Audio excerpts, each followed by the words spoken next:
Dans l'actualité du 13h15, l'ITIE, l'initiative pour la transparence dans les industries extractives, vient de rendre public un rapport sur les industries minières au Burkina Faso. Le rapport révèle un écart de 3 milliards de francs CFA entre les recettes déclarées par les sociétés minières et celles versées à l'État burkinabé. Pourquoi une telle situation? Explication dans ce journal. Et puis renvoyer les migrants en Turquie, est-ce légal, est-ce humain? Autant de questions soulevées par le projet d'accord entre l'Union européenne et Ankara, mais l'ONU s'inquiète du projet. Mesdames, Messieurs, bonjour, ravi de vous retrouver. Dans la préservation des ressources naturelles au Burkina Faso, l'ITIE, l'initiative pour la transparence dans les industries extractives, vient de rendre public un rapport sur les industries minières au Burkina Faso. Dans le rapport, l'ITIE révèle un écart de 3 milliards de francs CFA dans les recettes déclarées par les sociétés minières et celles versées à l'État burkinabé. Pour l'ITIE, beaucoup de sociétés ne se sacrifient pas à la tradition de déclarer leurs recettes. Explication, Jean-Eudes Bayala, Zalissa Sanfo. L'initiative pour la transparence dans les industries extractives ITIE dévoile le contenu de son 5e rapport exercice 2013 aux hommes de médias. Environ 197 milliards de francs CFA. Voici ce que le gouvernement burkinabé déclare avoir reçu des 29 sociétés minières au cours de l'exercice 2013. Quant au même moment, les industries extractives font état d'un paiement de 193 milliards de francs CFA. Une différence de 3 milliards qui pourrait trouver origine dans le manque souvent de pièces justificatives et d'explications de certaines régies de recettes financières. Dans ce rapport, on peut aussi constater que seul Semafo Burkina Faso s'est acquitté des paiements sociaux obligatoires en 2013. L'ITIE n'a pas de réponse au pourquoi des réticences de certaines sociétés. Elle dit avoir le mérite de lever le voile. L'objectif de ce rapport ITIE est de permettre à l'État de mieux maîtriser la gestion des flux financiers entre lui et les sociétés minières d'une part, et d'autre part permettre aux citoyens d'être informés sur l'ensemble de la chaîne des valeurs de l'industrie extractive dans notre pays. Près de 9000 personnes sont employées dans ces industries extractives. Un chiffre auquel il faudrait adjoindre celui de Nantou Mining et de Kalsaka Mining, eux qui n'ont pas voulu dévoiler le nombre de leur personnel. Face au changement climatique, les associations et ONG au Burkina Faso ne manquent pas d'initiatives pour proposer des solutions d'adaptation. À Barsalgo, dans le centre-nord du Burkina, une association développe un projet dans le but de préserver les ressources naturelles et améliorer les capacités de résilience des populations. Un projet qui vient à point nommé si l'on sait qu'à Barsalgo, la ville de Barsalgo possède une demi-douzaine de forêts, source de tension aujourd'hui entre les populations. Mathias Drabo, Abdul Rasmanezongo. Des stylos qui s'avancent et touchent des documents bipartites, joyeuse poignée de main, et voilà officialisée la Convention locale à action globale pour les 75 villages de la commune de Barsalgo dans le San Matenga. Objectif, rationaliser l'exploitation des ressources naturelles renouvelables, des ressources sources certes de revenus substantiels, mais aussi et surtout de conflits existentiels entre populations de plus en plus croissantes et non comptant l'impact climatique direct.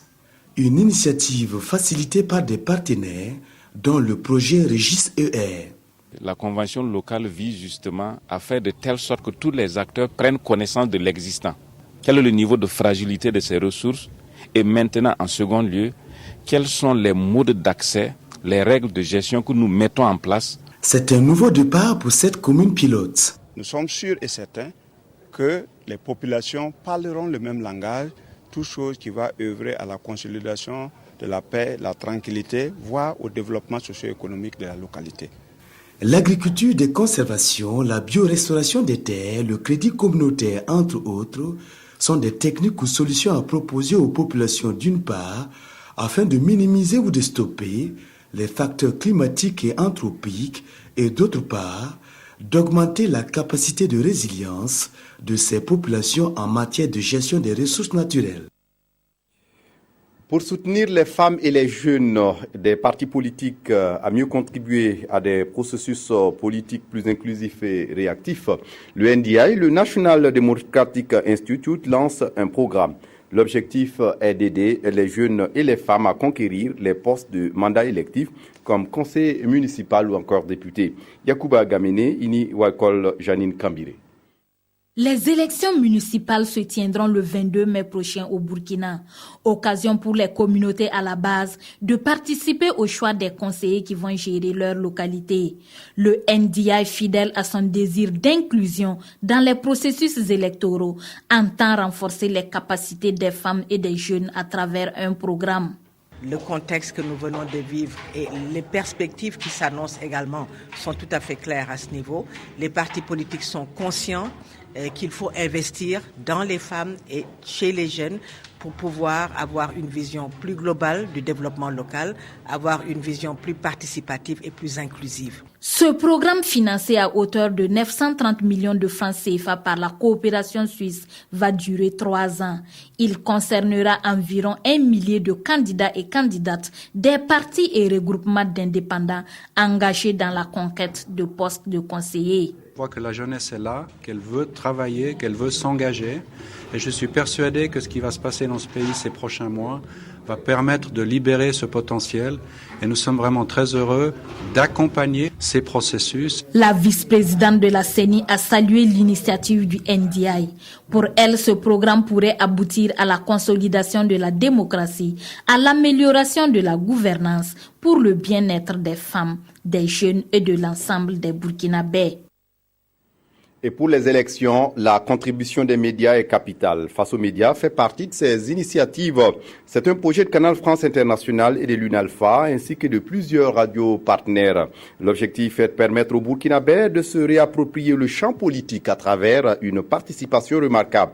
Pour les élections couplées législatives et municipales, l'expérience a été édifiante et de l'avis des porteurs du projet qui comptent rééditer l'exploit pour les élections municipales de mai prochain.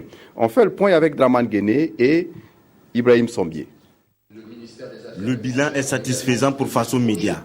Faso Média est une synergie de 60 médias locaux avec comme défi la couverture médiatique des élections présidentielles et législatives de 2015 sur toute l'étendue du territoire national. Après cette échéance, l'UNALPHA, l'Union nationale de l'audiovisuel libre du Faso, et CFI, Canal France International, promoteur de Faso Média, tiennent ici un atelier bilan du projet. C'est de pouvoir créer la synergie pour réunir les radios, pour couvrir quand même les élections présidentielles et législatives, les formations qui sont déroulées. Donc aussi bien en management éditorial qu'en management général, les différentes formations sur les débats politiques, les différentes formations en interactivité et autres ont permis quand même de préparer les uns et les autres donc à faire le travail. Durant 3 jours, ces professionnels des médias nationaux vont se faire une autocritique afin de préparer l'avenir. Un avenir qui présente un autre défi non moins important, celui de couvrir avec professionnalisme les élections municipales de mai prochain. La question des municipales est une question un peu différente et que la synergie telle qu'on l'a observée pour les présidentielles et les législatives peut peut-être ne pas se réaliser dans les mêmes conditions, mais il est important de réfléchir pour capitaliser ce qui a été fait durant ces 12 mois-là. Au cours de cet atelier sur l'avenir du projet Faso Média, une dizaine de communications sera faite autour du développement de médias. Sans plus tarder, l'exposé inaugural est ici animé par le professeur Cher Tofil Balima sur l'évaluation du travail médiatique. Et pour terminer, les parutions de ce 11 mars titre sur les présomptions de blanchiment d'argent en 2011 au Burkina Faso, une information rapportée par la cellule de traitement des informations financières, puis l'actualité politique au Tchad a interpellé les quotidiens de ce jour. La revue de presse est signée Evelyne Daviré. Ils ont blanchi 96 milliards. Qui sont ces personnes? Interroge l'Express du Faso suite aux enquêtes de la cellule nationale de traitement des informations financières. Cette information qui a été révélée par le Conseil des ministres du 9 mars 2016 suscite interrogations et commentaires, poursuit le pays.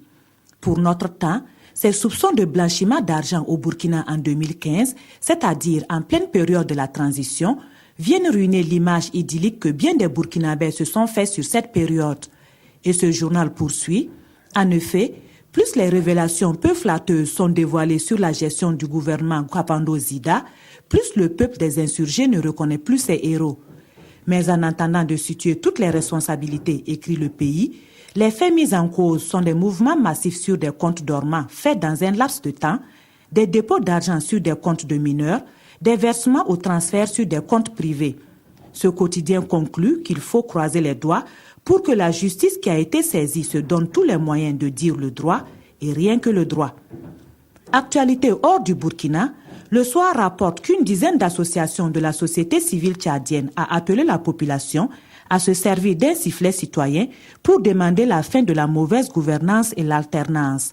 Cette action citoyenne consiste à siffler pendant 15 minutes à partir de 5h30 du matin et 15 minutes le soir à partir de 21h30. Voici donc une opération très sonore pour l'ex-Réseau, un concert atypique où seuls les sifflets sont les instruments acceptés, rapporte aujourd'hui au Faso, qui interroge alors, est-ce le coup de sifflet final ou un carton jaune? C'est tout pour ce journal. Merci de votre attention. Très bonne suite de programmes sur la RTV. Au revoir.